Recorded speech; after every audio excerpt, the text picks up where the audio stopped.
Welcome back. And from, the concern over VAT, we move into another economic concern, which is that agreement reached by Dangote Refinery and IPMAN, announced by IPMAN, that they have now decided on petrol supply.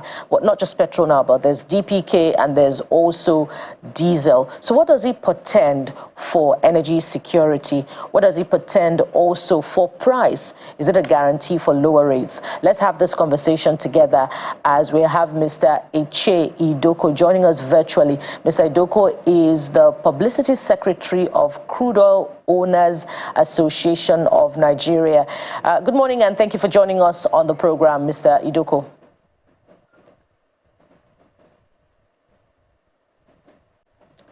Mr. Idoko, are you there? Can you hear me?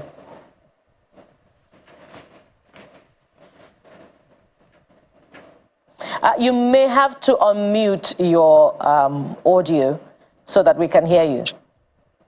Okay, yeah, good morning. Can you hear me now? Yes. Good morning. Yes, good morning. Thank you so much for coming through at this time. Let's start from that resolution. For many, it brings hope, but there's also that report that, petrol landing cost has dropped to 971 Naira per litre. Hold on to that on the one hand. But what does this resolution mean for, the guaranteed supply of petroleum products? That's this agreement between Dangote and the independent marketers. And according to what the president of IPMAN is saying, will it truly guarantee lower rates? I guess these are the most important questions on the minds of Nigerians: price and efficiency in supply. Okay.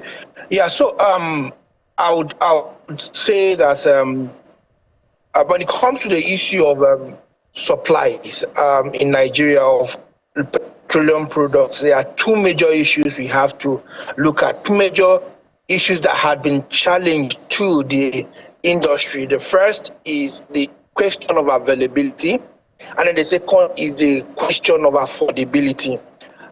These were the two issues that subsidy hitherto was meant to tackle, and unfortunately, it became the monster that it became. On the question of availability, we have almost overflogged the issue.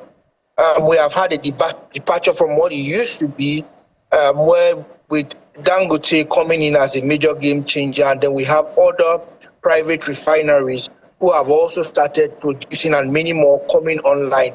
I did mention in one of my interviews earlier on this week that by next year we should be seeing the introduction of more refineries in the space, and then we should also see more existing refineries increasing their product slates into producing more PMS. And then if we hopefully the NNPC refineries, any of the NNPC refineries come on stream, we would see a lot of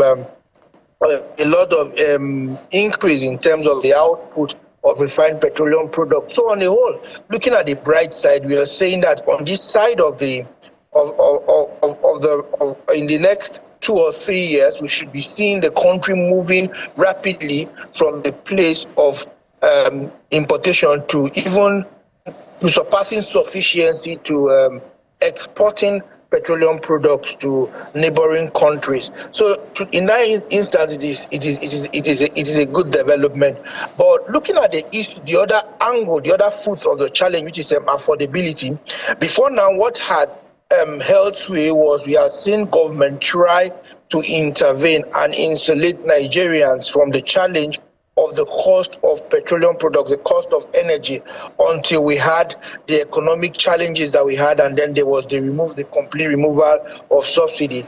And what we have said, what we have maintained is that the only way you can tackle affordability of petroleum products is to improve your capacity to refine in country. Like that, you insulate your economy from the volatility that happens internationally. Unfortunately, a lot of harm had been done to our economy as a result of dependence on importation for a very long time.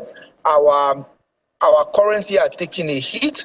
the economy are taking a hit. And we would see it's going to be a gradual process, a gradual recovery of the currency, which will we will inadvertently dovetail into us getting this product at a more affordable rate.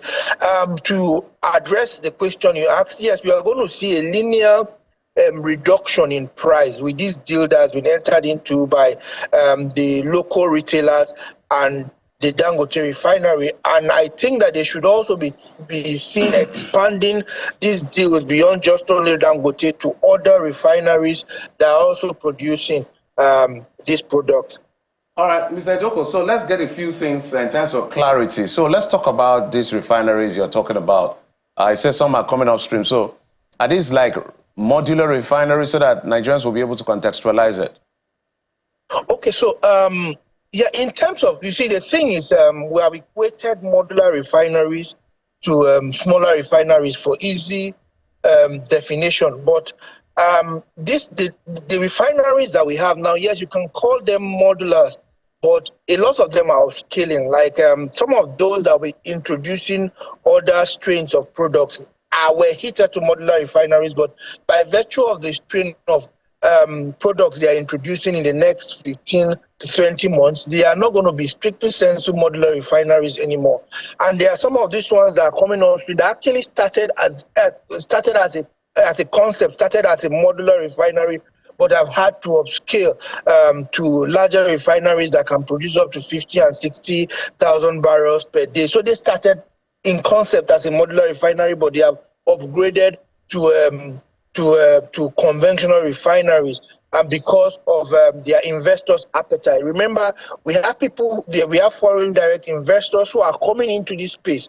I know that the minister did mention this, that you had some investors coming into the country. These investors are interested, but they won't want to do in models, they want to do something large scale. So you have partners that they have now, they're having conversations with them, and they've upskilled and they are going to 50 and beyond. And I think NNPC is also in some kind of partnership with these private players now too as well, and I've asked them to upskill for them to be able to come in. I'd like to follow up on the modular refinery bit of your commentary, but very quickly, before we lose sight of the conversation, with this agreement between Dangote and petroleum marketers, are we guaranteed an end to importation? And if indeed some other independent marketers decide to start importing, should we be asking questions of that, particularly through the Ministry of Petroleum and its agencies, NMDPRA and NUPRC?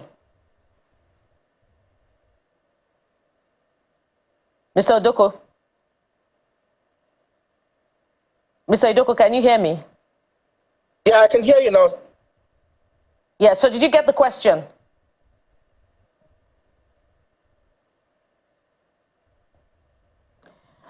All right. It appears as if we have connection issues through to Mr. Idoko, but that's also another important aspect of the conversation, because prior to this time, there were concerns about, some marketers importing 42.3 million liters of petrol. So, Mr. Idoko, after this deal, should we be asking questions of marketers if we continue to see importation?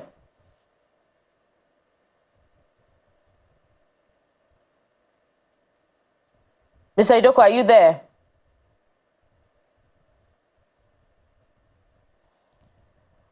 Perhaps you should unmute yet again. Unmute. Perhaps your hand has mistakenly touched the mute button. Okay, so we'll try to sort that out. Yeah. One of the things I wanted to find out from him is whether this policy with Dangote refinery has to be extended to all of them. Because if we're talking about refineries, for instance, it's refineries, whether modular or Dangote refinery. I also wanted to find out what they produce. Whether do they produce diesel, PMS, and all of the distillates of crude oil. So just to contextualize so that Nigerians, because now all we know is the Port Harcourt, Warri, Kaduna, and Dangote refinery. We have other refineries as well, smaller modular refineries. So I wanted him to provide clarity as to what they produce and their capacity, because that is also the bigger picture with that is that it will help us understand whether we're gearing towards this touted energy security we're talking about. We were having that conversation about, knowing what the umbrella of your organization covers in terms of production capacity. But before you expound on that, we were asking a very critical question about importation. After this resolution between Dangote and Ipman, are we going to see an end to importation? And if we did, should we be asking questions of marketers and indeed government's regulatory agencies? All right, truly the negative effect of importation to the economy is a no-brainer.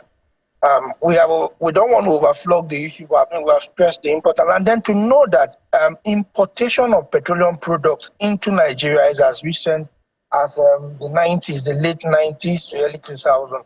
It tells you that sustaining a regime of importation is actually an act of retrogression in the real sense of it.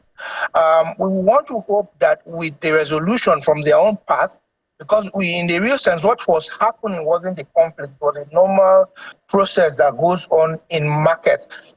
There was negotiations and then counter offers, negotiations and counter negotiations with respect to what the terms of trading should be.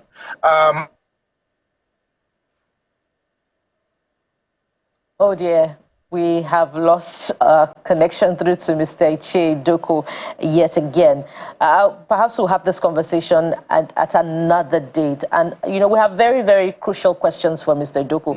Also, that concern about, Naira for crude policy. We wanted to know if that has been extended to his own association as well, such that we know how far-reaching this policy is and, if it will provide some form of stability for indigenous crude oil refiners. We must anchor this at this point and continue, with a bit of this as we dovetail into NLC's concern that, the marketers are inflating the price and causing difficulty for Nigerians vis-a-vis the implementation of the minimum wage. That will be after this break. Join us again. We'll be right back.